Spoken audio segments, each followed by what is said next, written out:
All right, here's 2-4, day 2.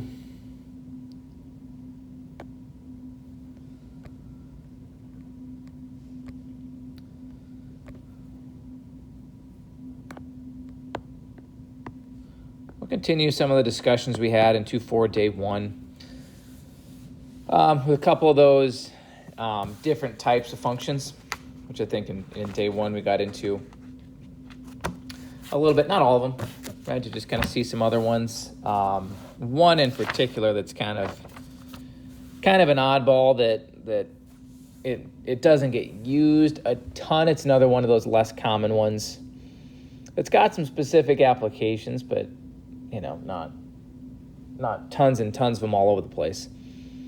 The one we're looking at right here, the greatest integer function. And then we'll start to get into a much bigger discussion that will continue in section 5 about transformations, right? How we kind of change functions to fit the data that we have, okay?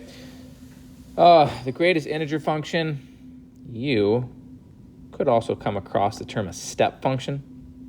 You can see its graph looks like a bunch of stairs.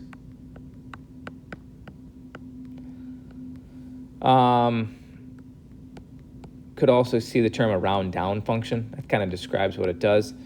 Notice in the notation, it's got these brackets around the x. What it's telling you to do is whatever number gets put in for x, round down.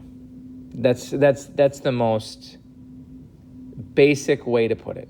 Round down, okay? So here for this table, if I put in an x value of 1.3, y value is 1. 1.9 gets rounded down to 1. 3.1 gets rounded down to 3. You go over to the negative, you got to be a little bit careful. You still continue to round down. Negative 2.8 would go down to negative 3. Negative 1.1 would go down to negative 2. Okay, as you do that, you end up with this really unique looking graph over to the left. Looks like a kind of a floating staircase kind of thing. Okay, an interesting little graph. Comes up, there are certain scenarios where you're dealing with data and it is most appropriate to be dealing with a whole number and you should be rounding down as opposed to rounding down all the time. That's when this function would come in handy, okay? That's kind of how it works, and there's a look at its graph. Let's do some evaluating with it. All right, because what you see here now is some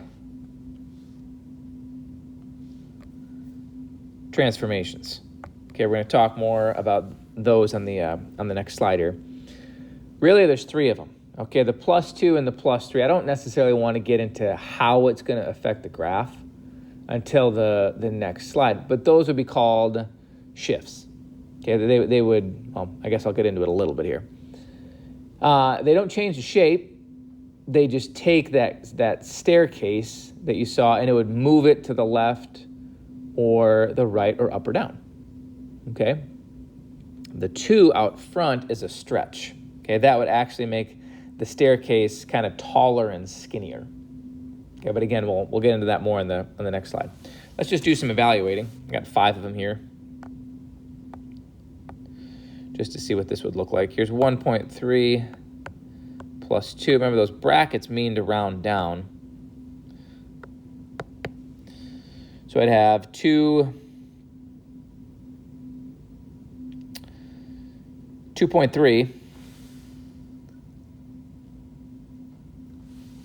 right here, because this is where I'm starting here. The first thing it says to do is right in here. 1 plus, sorry, not 2.3. 3.3.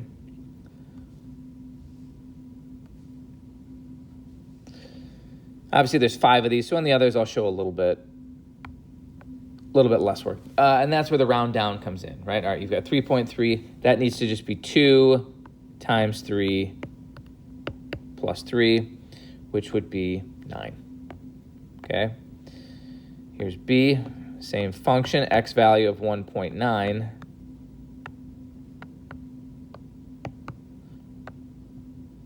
Right, everything in here would become 3.9, but that still gets rounded down, and you actually still end up with a y value of 9, which is okay, right? 1.3 and 1.9, in terms of this greatest integer to be called a function, right? They can go to the same y value. They can both go to 9, right? The only deal is when we plug in an x value into that equation, we need to get one answer. And in both a and b, that's fine. We only got one.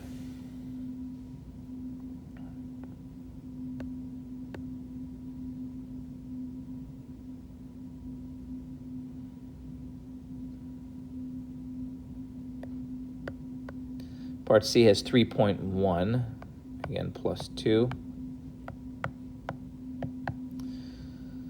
All right, this would be 2 times 5.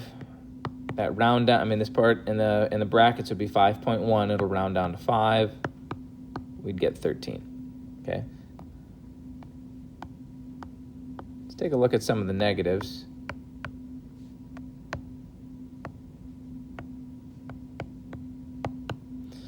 Okay. So here we'd add 2, right, which would get this to negative 0.8, right? That still gets rounded down to negative 1. Obviously, once you have the rounding down part taken care of, the math here is pretty basic. The negatives you got to be a little conscious of, though.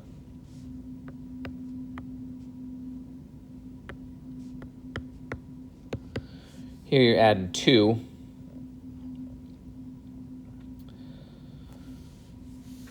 Right, so you have negative 1.1.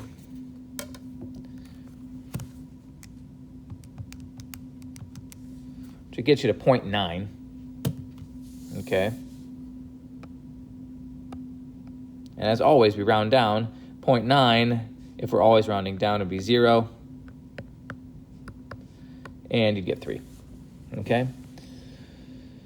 Probably more examples than we needed, but that does the trick of kind of every little case you could see with the greatest integer function. Okay, not just that, it's also got a couple of transformations. Which is probably about time to talk about those a little bit more. Okay, that's really the direction the rest of chapter 2 is going to go, is this whole transformation thing. Okay, so I got 3 of them here. This is not going to be a complete discussion, right? I just want to get these kind of on your radar because it's really something we want to look at in 2.5, okay?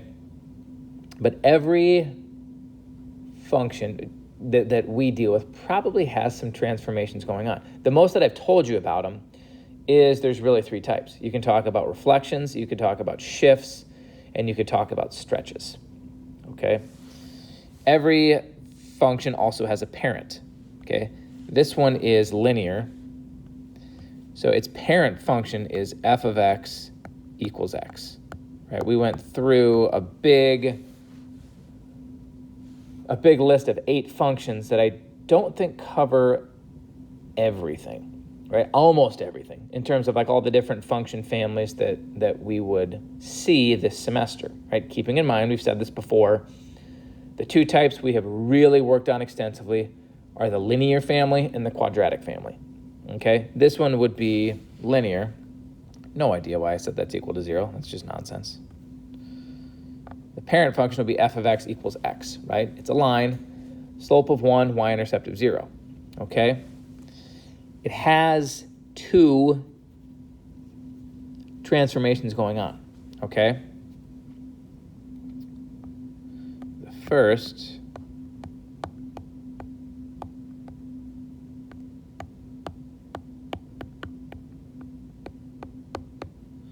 is it's stretched vertically by 3. What that would do, I mean, you can think about it just in terms of the line, because you've seen it before, is it's going to make the slope steeper, right? In general, a good way to think about that vertical stretch, if you start multiplying x by a number, is the graph gets taller and skinnier, okay? In the case of a line, that just, again, means your slope is going to be getting steeper, okay?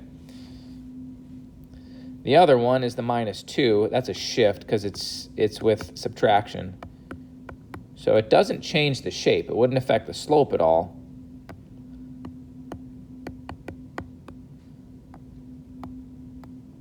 but it would shift that graph 2 units down, okay?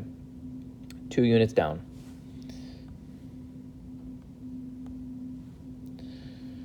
Over on g of x, okay, this one in the middle, usually there's the main operation of the function will give away what family it is. This would be a square root function, okay? That would be the parent, right? The parent function should always reflect no translations at all. Nothing's been done to it. It's just like over on the line, like y equals x. Most basic line you could get, slope is 1, y-intercept is 0, okay? There's your square root function, okay? Nothing done to it. It's got 2 things going on. Shifted, okay, because both operations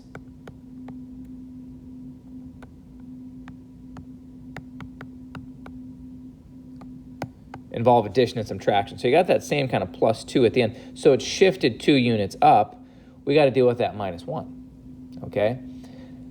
No multiplication, which means no stretches. The graph isn't going to get wider or skinnier, okay? It's the same basic shape, by the way. If I were to look at like the parent, the square root function looks kind of like that, okay? Nothing's going to happen to its shape in terms of increasing or decreasing faster or slower. All that's going to happen is it's like you're picking up that graph and kind of shifting it left and right or up or down, okay? There is a second shift going on because there's this -1 that's inside the square root. This one's tricky that we'll have to talk a lot more about. Okay, because if the transformation is at the end, like we saw here and here, that shift is vertical, right? It's going to move it up or down. If it's inside the operation, it's going to be left or right, but this might confuse you a little bit. And again, it's one of the things I kind of want you thinking about before we get to section 5, as we kind of go further into transformations, okay? It's a shift 1 unit right. Gets shifted to the right, right? You would think it goes to the left, but it goes to the right, which might beg the question, why does it do that? If you're wondering about that, make a table, right? Just produce a little graph on your own and take a look. Really good x values to use would be, let's see here, 1, you could start at 0. Go 0 up to however high you want, right? But you'll see the effect is that everything is bumped 1 unit to the right. Last one is back to our step function.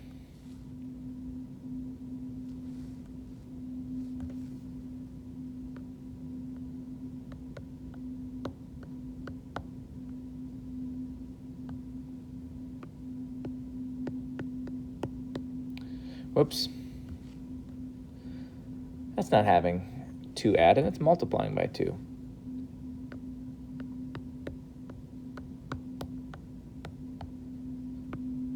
This is that vertical stretch.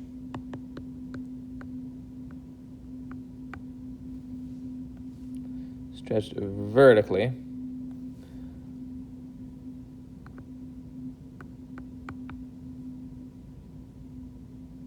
Pretty sure that's how you spell vertically. I'm not even sure. Might be 50-50 there. You're going to have to check me on that if that's the right spelling. All right, but here's what I do know for sure. It's a vertical stretch by 2. Okay, here's what would happen. Okay? Anytime you see that number out there, you think that the graph gets taller, narrow, skinnier. So we've got our step function, and it would still be that, right? It's going to be our little steps right there with the open circle. And we'd go up 1 to get to a new step. That's not going to be the case anymore. Okay, with this stretch, it's going to jump up and go up 2. Okay, so that staircase would get, it's like the staircase would get steeper is how you would think about that, because typically that multiplying by that constant, it's going to make the graph's y value increase faster. The way that always shows up is your graph goes up vertically, think of your y values, more quickly. Okay, no matter what the shape of the graph is, whether it's a line or a square root or a step function, that's what it's going to do, is it's going to increase faster. Okay? Well, we'll call it quits there. It's a decent little discussion on transformations. More to come. We haven't looked at reflections. Need to talk about stretches more and look at kind of other functions and how they're affected by those transformations.